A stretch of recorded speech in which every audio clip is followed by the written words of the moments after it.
rights movements and trade unions, and they've been involved in crises and issues in countries like El Salvador, Somalia, Rwanda, Zimbabwe, and Malawi.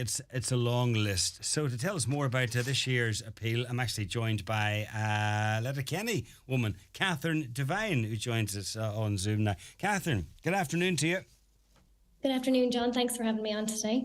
No problem. Tell me, first of all, how you got involved with Trócaire, how you've ended up working with Trócaire. Yes, I've been working with Trócaire for the past 2 years. So I work on the communications team.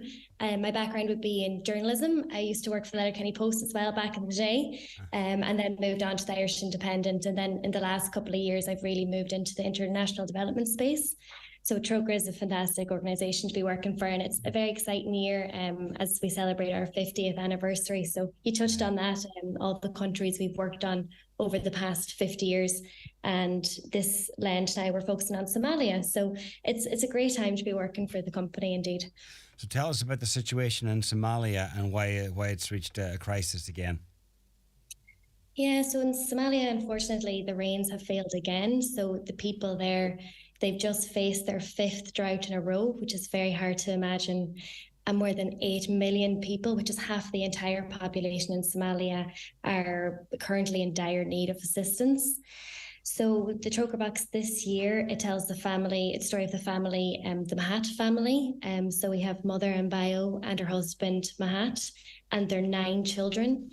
I suppose because of the droughts, they had to leave their home and walked for 3 days to get to an area called Ghetto.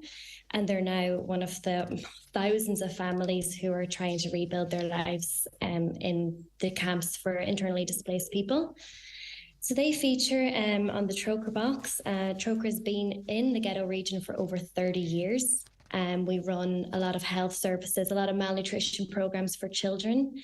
And our country director there, Paul Healy, said at the moment, he's been there for over 20 years, and he said this is the worst he's ever seen things. So I know in the media, we see a lot of attention on the devastating earthquake in Turkey and Syria, and we've just marked the 1-year anniversary in Ukraine. But sometimes the forgotten crises, such as those in Somalia, really need to be highlighted. So that's why it's the face of Trócaire's campaign this year. Okay.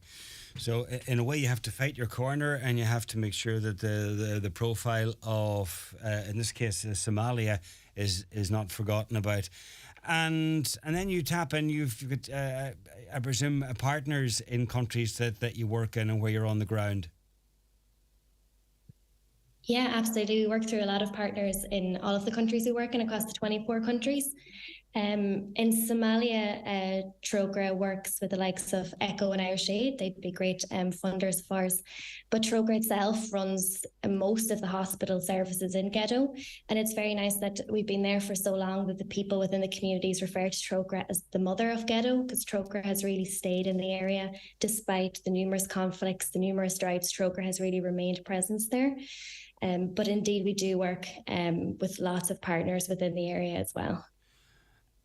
Is it true that you run all the health services in that district? And I mean, that supports thousands of people, tens of thousands of people. Would you believe it supports over 200,000 people a year? That's the number of people who are really in dire need. That's just the hospital services alone. And the area we're talking about is an area called Ghetto, and that's roughly the size of Ireland.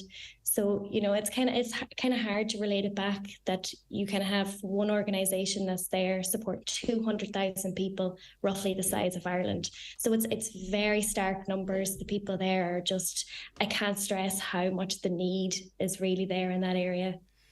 And a lot of young people, a lot of children are presenting themselves, you've noticed in recent months. Yeah, absolutely. I think at the moment the figure is there's 4 times more children that need help than Trócaire can actually provide support for.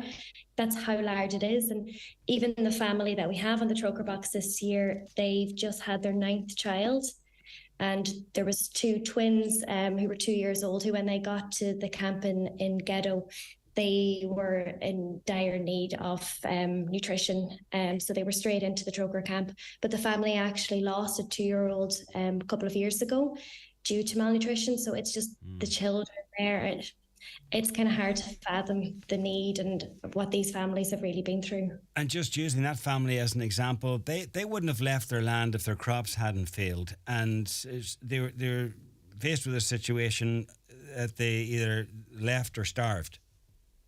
Yeah, that's it. Yeah. And even, the parents on the walk, they didn't have anything to eat at all for 3 days. They were really making sure they could get the children there.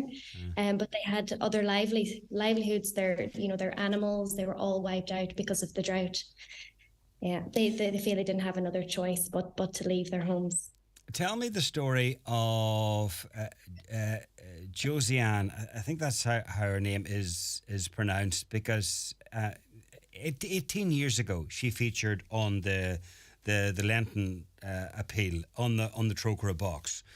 And she's a good example, I suppose, of what can be achieved with a little help. And I suppose it's a little help from a lot of people that adds up to a lot of help. So she was 12 years of age. Yeah. So just on your point first, that a lot can go a far way. Last year the people of Donegal supported Trócaire. They gave it €32,000 in the Lent box last year. And as you say, Josiane is an example of just how far that money can go. So at 12 years old in 2004, Josiane was on the box. She had lost her brothers, her father, to the genocide against the Tutsi in 1994. And when Trócaire came across Josiane, her mother was really struggling in the aftermath of the genocide, struggling mentally and also struggling to provide for her young family. So Josiane still had 3 surviving brothers. So after being on the Trócaire box, Josiane stayed in school. She then went on to do a business degree, and she now works with Trócaire in Rwanda as our finance officer. And we just recently did an update with her, to see how she's getting on. And she said she's now 31 and she still keeps the Trócaire box in her home. And she looks at it as a reminder of the support of Irish people and how different her life now is because of that support. And she just says she always finds it really hard to believe that just complete strangers were so generous. And she wouldn't be where she is today without it. And she now has 2 beautiful young boys, and her hope for them is that they'll be able to get education. And that's really a powerful tool for people who are struggling in these countries. Yeah, just to be able to finish school. And I suppose it's part of it's part of growing up in Ireland almost. It's iconic, the Trócaire box, and it's a great concept in that it's there. It comes into the house normally from school, and it's there then throughout Lent. And we, if we're saving money by going off sweets or biscuits or whatever it is, and we put in whatever. And then when Lent is over, then gather it up and send it off to Trócaire or bring it into school or whatever. And if people want to get their hands on a box, if they don't have one, they're thinking, oh, maybe I could try that. Where would they go? Yeah, so you can get a Trócaire box in any parishes or schools, but you can also donate online, or you can call 1800 408 408 to make a donation.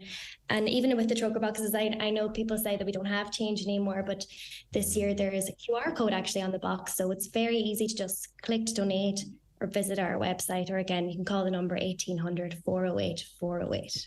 Okay, brilliant. Catherine, keep up the good work. Thanks for chatting with us. Thanks, John. Bye.